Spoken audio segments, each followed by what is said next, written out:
సోదరులారా, నమాజు చాలా మంది ఏమంటారంటే, నమాజు చదవరెందుకు మీరు అని అడిగితే, మా దగ్గర నమాజ్ చదవడానికి, నమాజ్ చేయడానికి మా వద్ద టైం లేదండి, మేము చాలా బిజీ, మా వ్యాపారాల్లో బిజీ, మా డ్యూటీలలో బిజీ, మా ఉద్యోగంలో బిజీ, మా పని పాటల్లో మేము బిజీ, నమాజ్ చదివి అంత టైం మాకెక్కడ ఉందండి అన్నటువంటి మాటను కూడా చాలా మంది చెబుతూ ఉంటారు. ఎందుకు లేదు సమయం? దేనికి లేదు? నీవు ముసలోడైపోయిన తర్వాత నాన్నని నీ దగ్గర పెట్టుకొని చెప్పేసి, తమ్ముడు నాన్న నీ దగ్గర పెట్టుకొని చెప్పేసి అన్నదమ్ములు ఇద్దరు కొట్టుకొని నీ ముసలితనంలో నీకు కనీసం ఒక ముద్ద అన్నం పెట్టడానికి నీకు వంతులు వేసుకుంటారు చూసావు, ఆ కొడుకులకి సంపాదించి పెట్టడానికి నీ దగ్గర టైం ఉందా? నీవు చనిపోతే నీ వేలుకున్నటువంటి బంగారు ఉంగరాన్ని కూడా కత్తిరించి మరి నీ నుండి లాక్కుంటారు. ఆ దునియాలో నువ్వు ఎంజాయ్ చేయడానికి నీకు టైం ఉందా?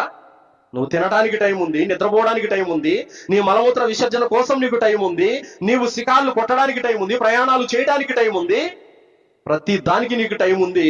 నిన్ను పుట్టించిన నీ సృష్టికర్తను ఆరాధించడానికి మాత్రం నీ దగ్గర టైం లేదని అంటున్నావు అంటే ఇంతకు మించిన దౌర్భాగ్యం ఇంకేమైనా ఉందా? ఈ మాట చెప్పకూడదు. ఏ వ్యక్తి అయితే నా దగ్గర నమాజు చదవటానికి టైం లేదని అంటాడో అతని జీవితం వ్యర్థం సోదరులారా, అతను బతికినా కూడా వేస్టే.